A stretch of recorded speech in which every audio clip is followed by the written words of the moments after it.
नमस्कार। खबरों के बुलेटिन विच तुहाडा स्वागत है। मैं हाँ कुसुम सोनिया। सब तो पहला चोणवीआं खबरां। प्रधानमंत्री नरेंद्र मोदी अज गुजरात विच 15,670 करोड़ रुपए की लागत वाले प्रोजैक्टां दे नींह पत्थर रखणगे।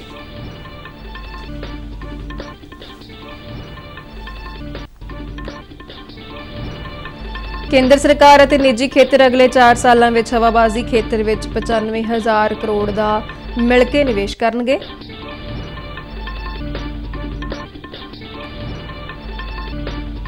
केंद्रीय मंत्री अनुराग सिंह ठाकुर ने दिल्ली के चांदनी चौक तो स्वच्छ भारत 2022 तहत मैगा स्वच्छता ड्राइव का किया शुभ आरंभ।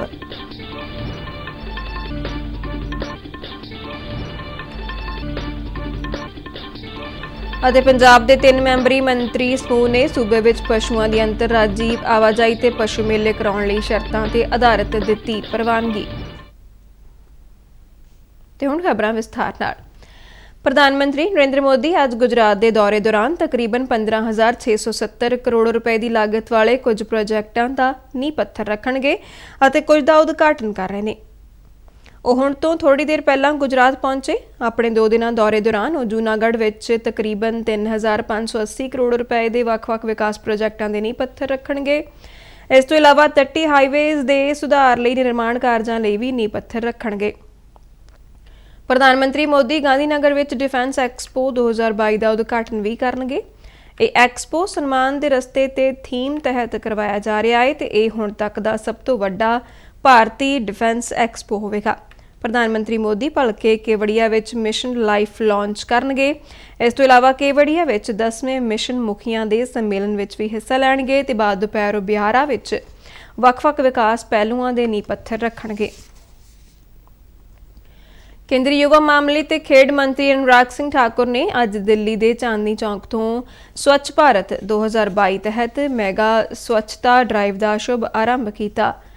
इस तहत सफाई मुहिम देश भर के सारे पिंडां विच भी चलाई जाएगी। इसका मंतव युवा मामलों के विभाग और इस नाल संबंधित संस्थावां वालों स्वच्छ भारत 2022 के यत्नां तहत स्वच्छ भारत मुहिम विच जनतक भागीदारी यकीनी बनाउण लई गतिविधियां नूं होर तेज़ करना है। महीना भर चलण वाले देश व्यापी स्वच्छ भारत 2022 की शुरुआत बीते 1 अक्तूबर को उत्तर प्रदेश के प्रयागराज तो की गई सी। मुहिम तहत 30 अक्तूबर तक 1 crore kilogram single use plastic इकट्ठा करने का टीचा रखा गया है और हुण तक 60 लाख किलोग्राम तो वध सिंगल यूज़ प्लास्टिक इकट्ठा किया जा चुका है। केंद्र सरकार और निजी खेतर अगले 4 सालों में हवाबाजी खेतर में 95,000 करोड़ का मिल के निवेश करनगे। ये जानकारी केंद्रीय हवाबाजी मंत्री ज्योतिरादित्य सिंधिया ने कल नवी दिल्ली में शहरी हवाबाजी मंत्रियों के सम्मेलन की प्रधानगी करदिआं दित्ती है। सम्मेलन दौरान सिंधिया ने दस्सिया कि एयरपोर्ट अथॉरिटी ऑफ इंडिया 40 नवे हवाई अड्डियां के विस्तार और 3 तो 4 नवे ग्रीन फील्ड हवाई अड्डे स्थापित करने ते काम कर रही है। उन्होंने कहा कि निजी अदारा भी 60 ब्राउन फील्ड और 3 ग्रीन फील्ड हवाई अड्डियां लई भी काम कर रहे हैं।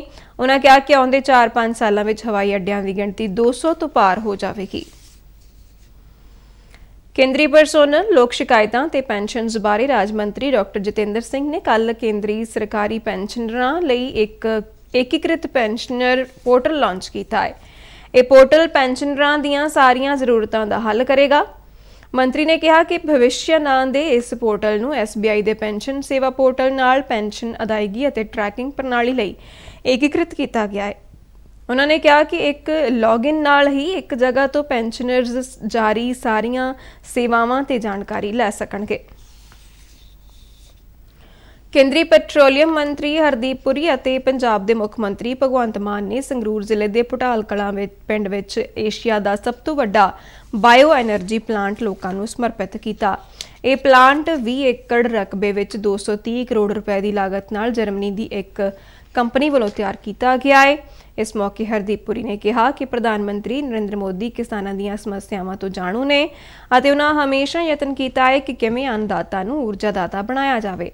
उन्होंने कहा कि यह प्लांट देश में CBG आधारित पेंडू अर्थचारे के मास्टर प्लान की एक शुरुआत है।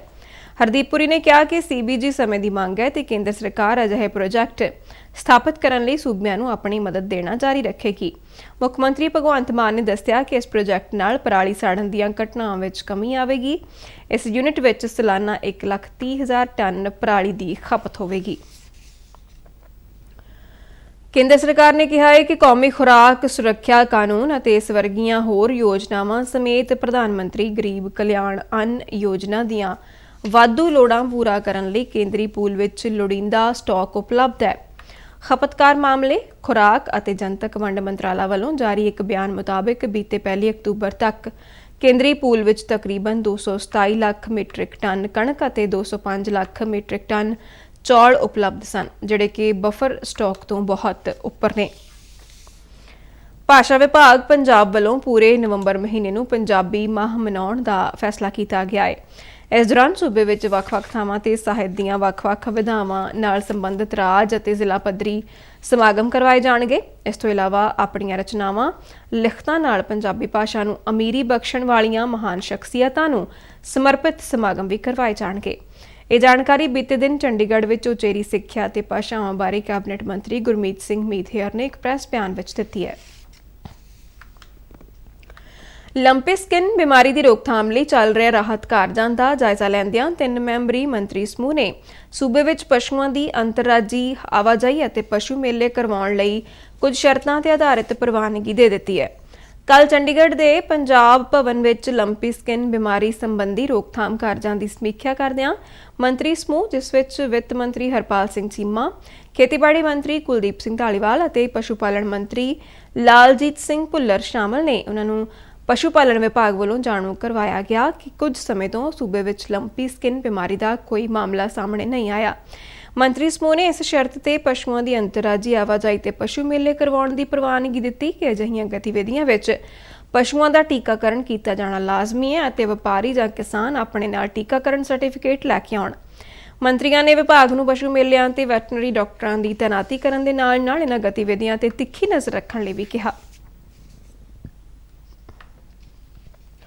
ਪੰਜਾਬ ਦੇ ਵਿੱਤ ਮੰਤਰੀ ਹਰਪਾਲ ਸਿੰਘ ਚੀਮਾ ਨੇ ਰਾਸ਼ਟਰੀ ਸਿਹਤ ਮਿਸ਼ਨ ਦੇ ਮੁਲਾਜ਼ਮਾਂ ਦੀ ਜਥੇਬੰਦੀ ਦੀ ਪੰਜਾਬ ਇਕਾਈ ਨੂੰ ਵਿਸ਼ਵਾਸ ਦਿਵਾਇਆ ਹੈ ਕਿ ਰਾਸ਼ਟਰੀ ਮਿਸ਼ਨ ਤਹਿਤ ਸੂਬੇ ਵਿੱਚ ਕੰਮ ਕਰ ਰਹੇ ਮੁਲਾਜ਼ਮਾਂ ਨੂੰ ਪੱਕੇ ਕਰਨ ਅਤੇ ਇਸ ਸੰਬੰਧੀ ਵਿੱਤੀ ਅਤੇ ਕਾਨੂੰਨੀ ਨੁਕਤਿਆਂ ਨੂੰ ਸਰਕਾਰੀ ਵਿਭਾਗਾਂ ਵਿੱਚ ਠੇਕੇ ਤੇ ਕੰਮ ਕਰਦੇ ਮੁਲਾਜ਼ਮਾਂ ਦੀਆਂ ਸੇਵਾਵਾਂ ਨੂੰ ਨਿਯਮਿਤ ਕਰਨ ਲਈ ਗਠਿਤ 3 ਮੈਂਬਰੀ ਕੈਬਨਿਟ ਕਮੇਟੀ ਚਰਚਾ ਕਰੇਗੀ। ਉਹ ਕੱਲ ਚੰਡੀਗੜ੍ਹ ਵਿੱਚ ਰਾਸ਼ਟਰੀ ਸਿਹਤ ਮਿਸ਼ਨ ਤਹਿਤ ਰੱਖੇ ਗਏ ਮੁਲਾਜ਼ਮਾਂ ਦੀ ਜਥੇਬੰਦੀ ਦੀ ਪੰਜਾਬ ਦੇ ਨੁਮਾਇੰਦਿਆਂ ਨਾਲ ਹੋਈ ਮੀਟਿੰਗ ਦੌਰਾਨ ਬੋਲ ਰਹੇ ਸਨ। ਉਹਨਾਂ ਕਿਹਾ ਕਿ ਕੌਮੀ ਸਿਹਤ ਮਿਸ਼ਨ ਕੇਂਦਰ ਸਰਕਾਰ ਦੀ ਯੋਜਨਾ ਹੈ, ਜਿਸ ਵਿੱਚ ਪੰਜਾਬ ਵੱਲੋਂ 40% ਹਿੱਸਾ ਪਾਇਆ ਜਾ ਰਿਹਾ ਹੈ। ਆਰਮੀ ਵਿੱਚ ਸਿਪਾਹੀ ਤਕਨੀਕੀ ਨਰਸਿੰਗ ਅਸਿਸਟੈਂਟ ਤੇ ਨਰਸਿੰਗ ਅਸਿਸਟੈਂਟ ਵੈਟਰਨਰੀ ਦੀ ਭਰਤੀ rally army public school primary wing Jalandhar cantt ਵਿਖੇ 1 ਤੋਂ 5 ਦਸੰਬਰ ਤੱਕ ਹੋਵੇਗੀ। ਇਸ ਭਰਤੀ ਰੈਲੀ ਵਿੱਚ ਪੰਜਾਬ ਦੇ ਸਾਰੇ ਜ਼ਿਲ੍ਹਿਆਂ ਦੇ ਯੋਗ ਉਮੀਦਵਾਰ ਹਿੱਸਾ ਲੈ ਸਕਦੇ ਨੇ। ਇਸ ਸੰਬੰਧੀ ਜਾਣਕਾਰੀ ਦਿੰਦਿਆਂ ਫੌਜ ਦੇ ਇੱਕ ਬੁਲਾਰੇ ਨੇ ਦੱਸਿਆ ਕਿ ਇਹਨਾਂ ਅਸਾਮੀਆਂ ਲਈ ਆਨਲਾਈਨ ਰਜਿਸਟ੍ਰੇਸ਼ਨ 1 ਅਕਤੂਬਰ ਤੋਂ ਚੱਲ ਰਹੀ ਹੈ ਅਤੇ ਇਹ 30 ਅਕਤੂਬਰ ਤੱਕ ਜਾਰੀ ਰਹੇਗੀ। ਉਮੀਦਵਾਰ ਆਰਮੀ ਭਰਤੀ ਦੀ ਵੈਬਸਾਈਟ www.joinindianarmy.inc.in ਤੇ ਆਪਣੇ ਆਪ ਨੂੰ ਰਜਿਸਟਰ ਕਰਵਾ ਸਕਦੇ ਨੇ। ਰਜਿਸਟਰ ਕਰਵਾਉਣ ਵਾਲੇ ਉਮੀਦਵਾਰਾਂ ਨੂੰ ਉਹਨਾਂ ਦੇ ਈਮੇਲ ਪਤੇ ਤੇ ਐਡਮਿਟ ਕਾਰਡ ਭੇਜਿਆ ਜਾਵੇਗਾ ਅਤੇ ਰੈਲੀ ਲਈ ਰਿਪੋਰਟ ਕਰਨ ਵਾਸਤੇ ਤਰੀਕ ਅਤੇ ਸਮੇਂ ਸੰਬੰਧੀ ਸੂਚਿਤ ਕੀਤਾ ਜਾਵੇਗਾ। ਉਮੀਦਵਾਰਾਂ ਨੂੰ ਟਾਊਟ ਜਾਂ ਧੋਖੇਬਾਜ਼ ਵਿਅਕਤੀਆਂ ਤੋਂ ਸੁਚੇਤ ਰਹਿਣ ਅਤੇ ਨਸ਼ਿਆਂ ਦੀ ਵਰਤੋਂ ਤੋਂ ਬਚਣ ਦੀ ਸਲਾਹ ਦਿੱਤੀ ਗਈ ਹੈ। ਖਬਰਾਂ ਦੇ ਬੁਲੇਟਿਨ ਸਾਡੇ ਦਰਸ਼ਕ ਆਰਿਆ ਨਿਊ DDK ਜਲੰਧਰ ਦੇ YouTube ਚੈਨਲ, Facebook ਪੇਜ ਅਤੇ Twitter ਹੈਂਡਲ ਤੇ ਵੀ ਦੇਖ ਸਕਦੇ ਨੇ। ਬੁਲੇਟਿਨ ਦੇ ਅਖੀਰ ਵਿੱਚ ਚੋਣਵੀਆਂ ਖਬਰਾਂ ਇੱਕ ਵਾਰ ਫਿਰ ਤੋਂ। ਪ੍ਰਧਾਨ ਮੰਤਰੀ ਨਰਿੰਦਰ ਮੋਦੀ ਅੱਜ ਗੁਜਰਾਤ ਵਿੱਚ 15,670 ਕਰੋੜ ਰੁਪਏ ਦੀ ਲਾਗਤ ਵਾਲੇ ਪ੍ਰੋਜੈਕਟਾਂ ਦੇ ਨੀਂਹ ਪੱਥਰ ਰੱਖਣਗੇ।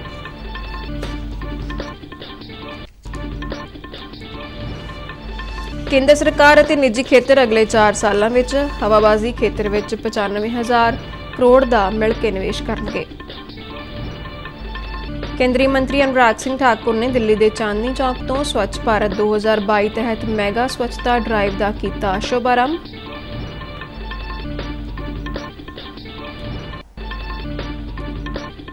ਅਤੇ ਪੰਜਾਬ ਦੇ 3 ਮੈਂਬਰੀ ਮੰਤਰੀ ਸਮੂਹ ਨੇ ਸੂਬੇ ਵਿੱਚ ਪਸ਼ੂਆਂ ਦੀ ਅੰਤਰਰਾਜੀ ਆਵਾਜਾਈ ਤੇ ਪਸ਼ੂ ਮੇਲੇ ਕਰਾਉਣ ਲਈ ਸ਼ਰਤਾਂ ਤੇ ਆਧਾਰਿਤ ਦਿੱਤੀ ਪ੍ਰਵਾਨਗੀ। ਇਸ ਦੇ ਨਾਲ ਹੀ ਖਬਰਾਂ ਦਾ ਬੁਲੇਟਿਨ ਖਤਮ ਹੁੰਦਾ ਹੈ। ਇਜਾਜ਼ਤ ਦਿਓ, ਨਮਸਕਾਰ।